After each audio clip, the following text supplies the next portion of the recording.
So recently I realized that it's been about a year since I moved to New York, and I thought it would be interesting to see how much money I've spent in the past year. So this is going to cover the range between beginning of August last year to the end of July of this year. And if you just want to know how much money I spent in total, the answer is right here. It's 55,694 US dollars. But now I'll get into a bit more of the details. So first, some disclaimers in terms of how I collected the data in this spreadsheet. I aggregated from my US bank accounts, Canadian bank accounts, and also my Zelle, Venmo, and PayPal activity. For my Canadian bank accounts, I converted the Canadian dollars to US, and the spreadsheet doesn't include cash transactions because that's kind of hard to track, but I rarely use cash, so it's still pretty accurate. And this also doesn't include income tax payments, and also all the numbers in here are rounded to whole numbers. So the way I've organized my costs are by fixed costs and variable costs. Fixed costs are the things that are more or less the same across every month, and then variable costs are the things that would be changing a lot. I'm going to go through some of these expenses and try to explain some of the numbers. So up here is the things that I was spending money on. Vertically is the month. Here is like the total that I'm spending for each month, and then at the bottom is the total that I'm spending for each item, as well as the average. The only really relevant averages for phone and energy, so I didn't bother averaging the rest, but it'll be more useful later on. And then we also have the rank, so the top 3 things that I spent the most money on in fixed costs is, to no surprise, rent, phone, and energy. So let's zoom in. Starting with rent, I think New York is the only place where you have to pay a broker's fee when you first move into a place. So that's why the rent cost is so much in the very first month that I moved in. So I had to pay the first month of rent, 1 month security, and the 1 month of broker's fee, which 1,800 times 3 adds up to 5,400. So I pay $1,800 a month for rent. I live in Queens in a 1-bedroom. That's as much of my place as you'll get to see. And I work in Midtown Manhattan, and it takes me about 20 minutes to get to work. My phone costs are slightly higher than the average New Yorker because I pay for both a US phone number and a Canadian phone number. So the US one is about $45 a month. The Canadian, when you convert it, is about $29. So that is why it's so high. The times when it's higher is because I'm traveling, and this is the additional cost of the eSIM. Energy, low of 40, and highest I've ever paid was like close to 90. 40 was like low because I was traveling, so I wasn't really home most of the time. Wi-Fi, first paid $32 when I set it up, and then after that it was $55. And then I didn't realize that the price went up in February. I'm not sure why. So those are my 4 absolute necessities, and in a year I'm already spending almost $28,000 on them. The rest is more of my non-essential but still very important to me. Arena, that is this website that I'm using right here. In terms of pricing, I'm on the supporter tier, which is $120 a year. I also use Viki for watching K-dramas. For Discord, I have a Nitro Classic subscription. In case you are wondering why it's $48 per year, you can no longer get this plan. This section is for tools and things that I'm making stuff with. My Adobe subscription, the price went up in October because I no longer qualified for the student discount. I have a website which I'm using Framer for, and I'm on the basic plan, which is $15 per month, and I also pay $12 a year for a domain. Splice is what I use for making music, getting sounds. And Runway is an AI video editing tool. I haven't really got any high quality outputs out of it that I'm satisfied to use yet, but so far it's just been fun to play with. I have a soft spot for it because I used to use it to train models back in university. They had like some features there, but I think they've pivoted more into video editing these days. So for the year, my total fixed cost is almost $29,000, and on average that goes to about $2,100 a month, but we'll see that the top 3 is basically taking up majority of the cost. So now let's take a look at variable costs. I'm first going to try to summarize this by looking at what an average week looks like, and then I'll get more into the details. So I calculated these by dividing the total cost of different categories by 52 weeks, but this doesn't include things that I'm not doing in an average week. So I didn't include things like plane flights in the cost because I'm not taking a plane every week. Alright, on average, I'm spending $7 on groceries, $28 eating out. This might seem low, but sometimes when my boyfriend is in New York, he's the one buying the groceries, And also, I eat a lot of food at the office. For example, my office has lunch on Tuesdays, Wednesdays, and Thursdays.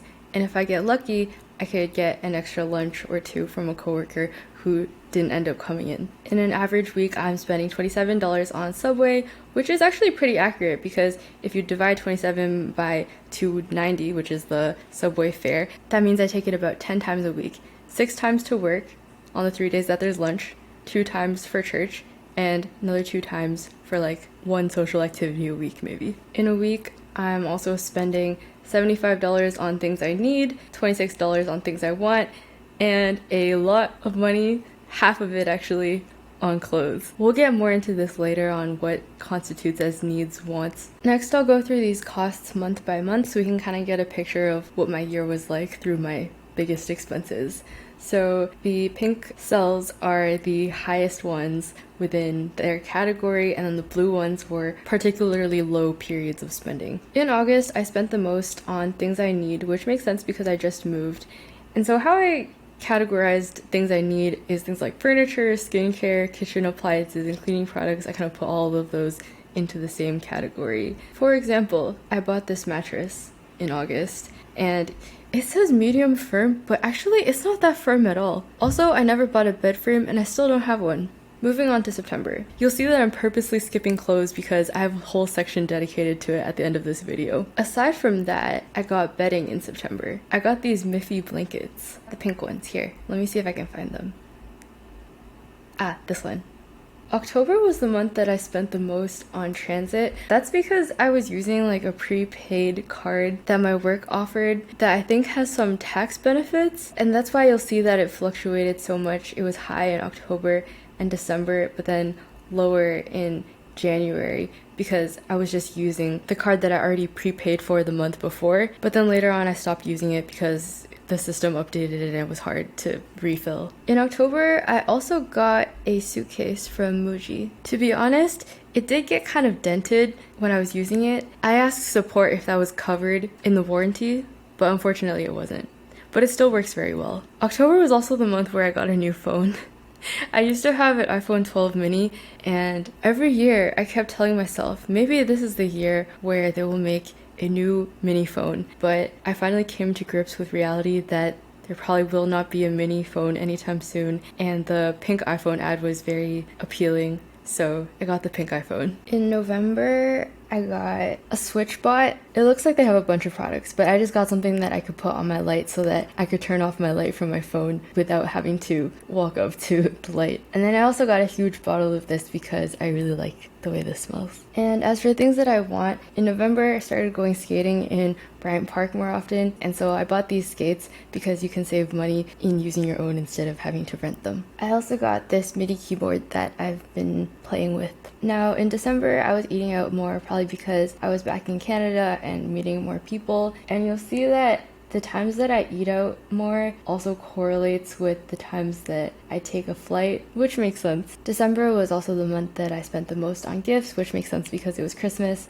and also this column includes donations. In January, I spent a lot of money on things in the need category. So I got this nano leaf kit because I wanted more lights that I could control on my phone.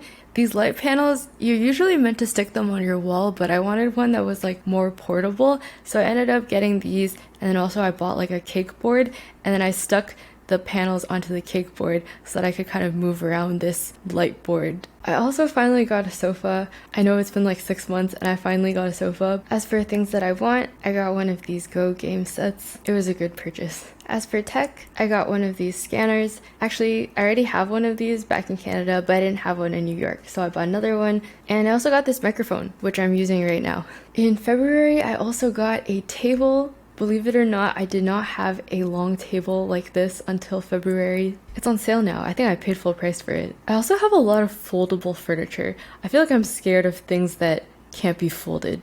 In April, my biggest expense was a new pair of glasses.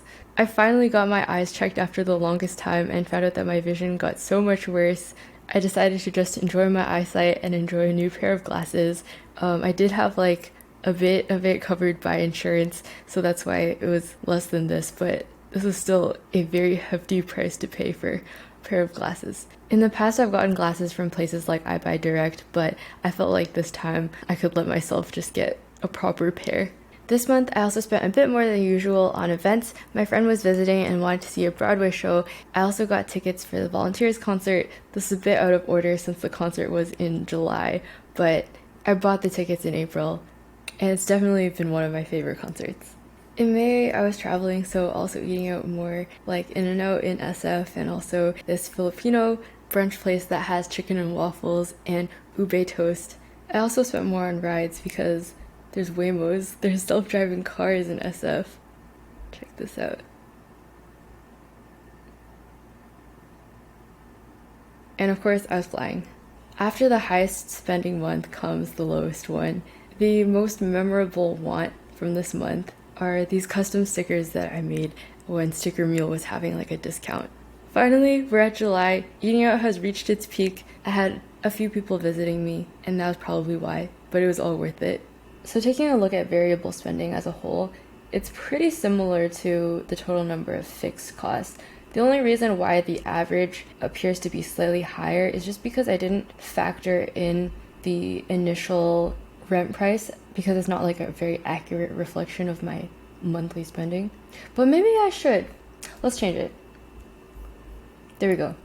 To no surprise, the top 3 things that I'm spending the most money on are clothes, needs, and tech. That makes sense because when I'm first moving in a place, I need to get a lot of furniture, but hopefully I'll spend less on this next year. Same for tech. I think I forgot to mention this in July, but I actually ended up getting a new computer in July as well. So it's pretty uncommon to both get a new phone and a new computer in 1 year.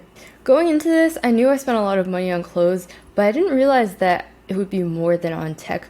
Maybe because I buy clothes in like small increments, but it adds up to a lot. But every time I buy a piece of technology, it's like a very big purchase. I also feel like buying clothes is like a habit of mine because I used to sell clothes back in Canada, but now that I moved here, I don't. And so I'm not used to like not having that return. I did sell a bit to Crossroads once, and that was like $31. And I have a whole section prepared of my clothes spending breakdown coming up, but I actually don't mind spending $9,000 on clothes in a year. However, I think I do want to buy less items and more priority on quality and special pieces. Another thing I realized from this is that I spend a lot of my want column on books and K-pop. I think books are a pretty valuable investment, but I want to spend less on K-pop albums. The last thing is that I feel like I don't spend enough money on others. This year, I want to be more generous. Now, if we want to do an overview on my total expenses, I think first we can look at this graph that compares my variable to fixed expenses. So normally my fixed expenses are going less than $2,500, and with my variable spending, on a peak month it would go over $5,000 in total. That'd be if I'm spending like over $3,000 or even $4,000. On a lower end, if I'm spending less than $1,000, it would probably bring my total costs up to about $3,000. If we take a look at it broken down by categories, I spend about half of my costs on really important things like rent, phone, energy, Wi-Fi, and then my next highest goes to clothes, and then tech, and then other things that I want. But after that, it goes to more necessity type things like furniture, soap, transportation, and food. And other fixed costs are things like the other subscriptions. So after making this spreadsheet, it really got me thinking, like, is this an acceptable way to spend money? I know that I'm spending a lot more than the average person on like clothes. So I Googled, how should the average person budget their money? And I came across the 50-30-20 budgeting rule. Based on this, if 50% is your needs and 30% is your wants, then that means that out of your total costs, your needs should be about 60% and your wants should be about 40% of your costs. And I actually think that that's pretty accurate, because here is definitely needs, and then I would say that these are like needs as well. So, however, I was a little bit surprised because I feel like 20% for savings is not that much, but perhaps I should just be more grateful for my life. Now, if we go back to the question of, is this an acceptable way to live? Well, that would depend on the income. I don't want to promote 20% as an ideal amount to save because I still feel like that is too low. So let's just say that you're saving 35% every month. If your total expenses is $55,694, I've actually done a quick math to show you that the minimum income you should be making is $85,000. This math made me more relieved because I don't really do any budgeting, but I do make more than this number. So we're okay in this house. And if you want to break it down by month, we could also, if a person was spending around the same amount as me, $4,600 per month, then they should at a minimum be making about $7,000 per month.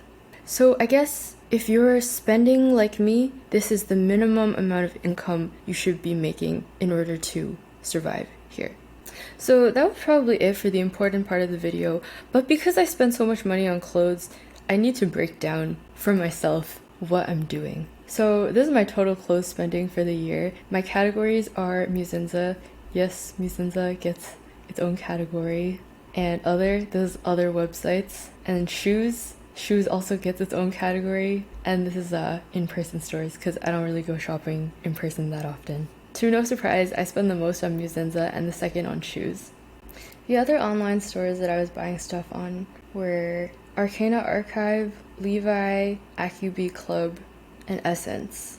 In terms of the biggest single item purchases, apart from shoes, I think that this denim jacket was the only clothing item that I spent a lot on, but it was definitely worth it. My shoe collection could probably be an entire video on its own, but for my own enjoyment, I'm gonna speed around all the shoes that I bought this year. Okay, in August, I got the Palm Angels teddy bear sneakers and the Converse and Stussy collab. In September, I got the Gore-Tex Air Force Ones in the Phantom Gum color. And I already have these in the all black color and I wear them a lot, which is why I thought that the whitish off-white color would be a good addition if it's like raining and your outfit needs something that's not all black. I also wore these Converse so often that I got this pair in October. And I also got these Adidas Campus sneakers.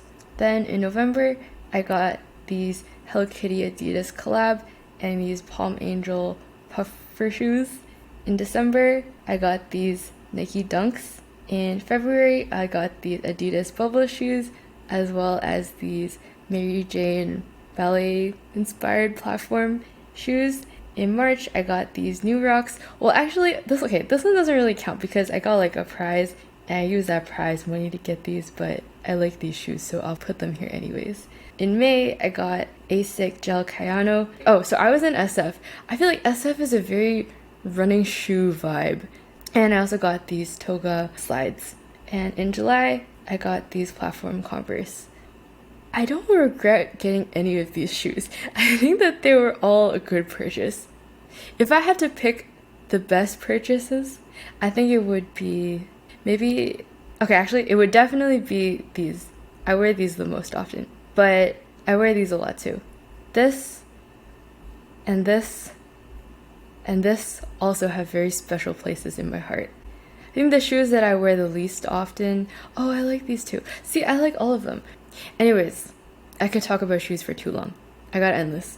How do I want to end this? When I was doing this analysis, I realized that it's actually been a while since I've tracked my expenses like this. It brought me back to 2022, where coincidentally, almost exactly 2 years ago, in 2022, that's the year, is when I stopped tracking my expenses in a spreadsheet. This was very detailed and impressive. I'm surprised that I did this for so long. I think I ended up stopping like in the middle of August, because when I visited the sheet, it was like, it only had a few entries on it. But yeah, I don't really do any like tracking or monitoring or budgeting, so it was really interesting to see how this analysis went. Other than the goals for my spending habits that I mentioned earlier, I think some main takeaways from doing this is that I should start checking my credit statement monthly instead of annually. I feel like that's something like people are supposed to do, but I don't know if that's something that like people actually do, you know? But maybe if I did that, I would have noticed earlier that my Wi-Fi price went up from 55 to 57. So maybe it is a good idea.